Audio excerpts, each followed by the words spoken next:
to or welcome back to my channel. I am back with another video, another ritual video. As you can see by the title, it is a reconciliation / come to me easy ritual that you guys can do that does not require a bunch of materials, and it should hopefully help you out in your situation.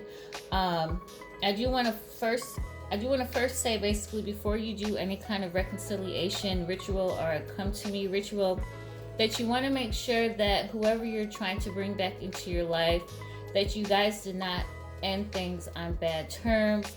That is very important, that if you and this person or this group of people ended things on bad terms or are currently on bad terms, you want to do a sweetening ritual first to sweeten that person up.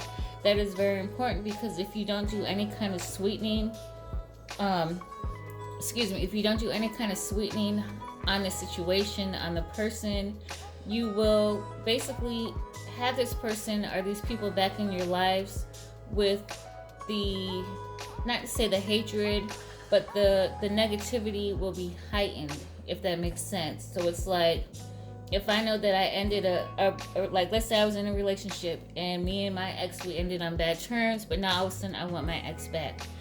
If I know that my ex is not the happiest with me right now, if I do something that brings him back, because these type of rituals are they kind of go against the person's free will, because if the person hasn't already made the decision to come back into your life, by doing the ritual, it's kind of like you're forcing that person to come back into your life if everything works out correctly and properly for you, and if it is destined for that person to be back in your life.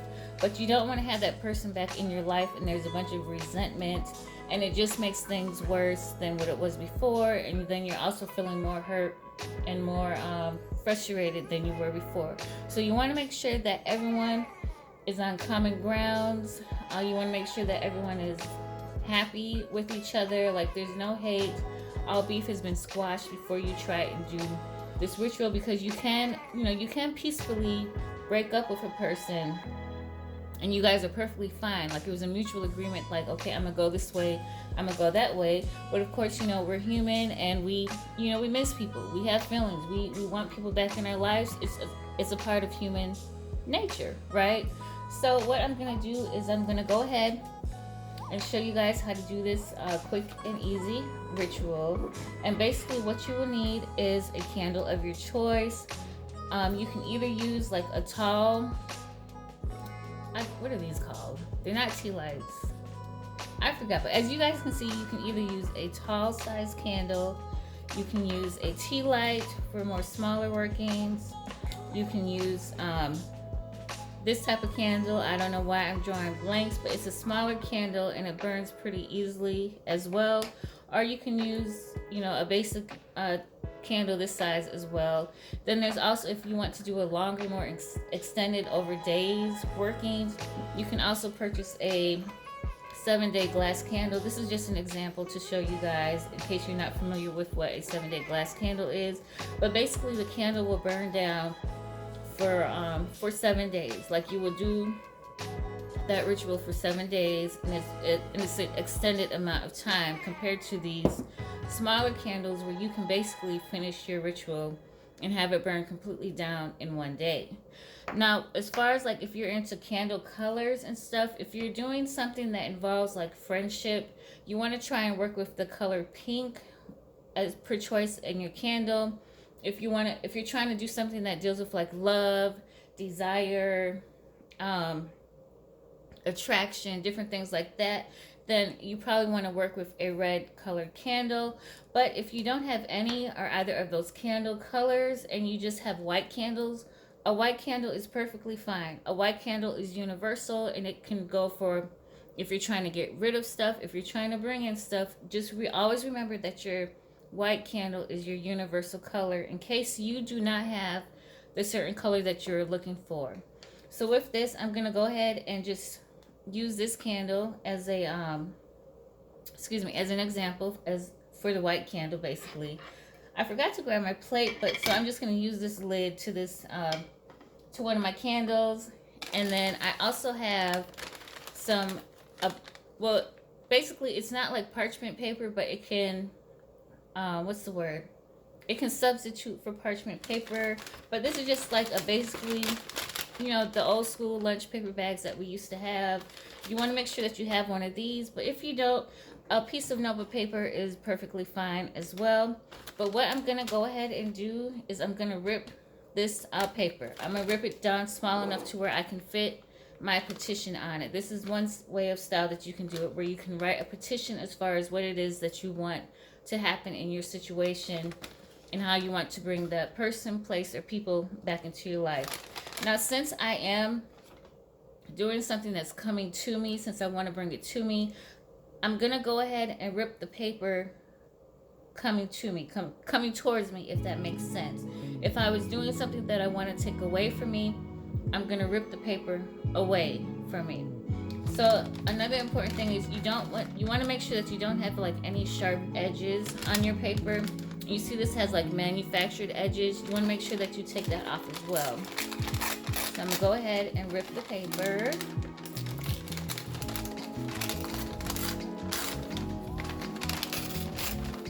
Now remember, you can make this paper as big or as small as you want to. It all depends on how much you want to write on your petition. So since this is just for example purposes, I'm not going to write too big of, I'm not going to rip too much of the paper off. But again, remember that it is up to you. There is no size limit as far as how much you want, how big you want your paper to be. So again, I'm ripping off, as you can see, I'm ripping off the manufactured edge. And again, I'm ripping towards me because I want this to come to me.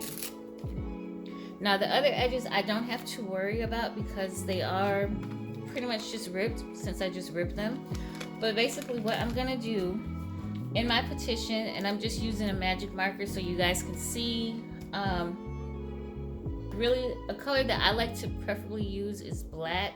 But again, if you're like a color magic person, for love working, you of course want to write in red. Friendships, if you have pink, you can write in pink, or you can write in yellow. And of course, if you were doing money, you would write in green. But I'm gonna go ahead and write in blue. And let's say I want to bring so-and-so back into my life. When I write my petition, and this is very important as well, you do not want to use the words want or wish. And the reason why is because when you're writing it, you're showing it as if you're lacking it. Yes, we know that you're lacking it and that you want to bring it back into your life, but you don't want to put that in your petition, because when Spirit looks at it and the universe reads it, it's going to interpret the lack of that you have. So basically, it'll give you more of wanting than actually bringing it into you. If you're wishing it, it's going to give you more of wishing rather than bringing that into you. So you want to write like I desire for so-and-so to come back into my life. I desire for us to have a happy relationship. I desire for our friendship to be reestablished, different things like that. So I'm just going to go ahead and write like I desire for, I'm just going to make up a name, Joe Frank to come back into my life. And then another good thing to also include when you're writing a petition is to write also in the present form. That's another good way to write it as well. So basically in present form, when I write, I'll be like, Joe and I are the best of friends. Excuse my handwriting. I'm trying to write fast. Joe and I are the best of friends. And then after you write what you have written on your petition, you want to make sure that you sign your name over the petition. So what we're going to do is, I hope you guys can see this, when I take my petition, I'm going to turn it 90 degrees clockwise to me. So basically, I'm going to turn it this way, my clockwise, like that, as you can see. And then after, wait, let me just make sure the camera's showing everything. Okay, yeah, it is. So after I write that, I'm going to sign my name over it. Basically, you want to sign your name over the whole petition that you have written. So I'm going to sign Summer.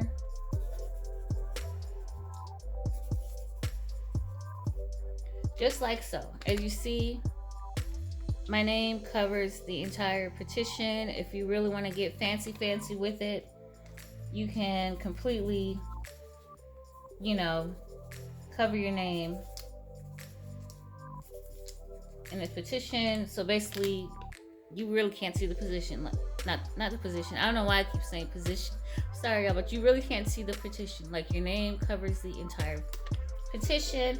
And then after you have done that, you're going to take your petition and you're going to fold it towards you with the fold facing this way and the petition coming to you this way.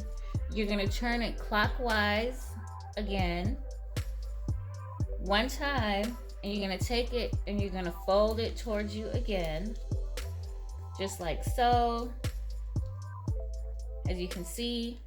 And then if you want to, depending on however big or size your petition is, you just want to keep folding it towards you clockwise until you get to a nice, little, I call it like a semi-square, basically, that you can fit underneath your candle, like so.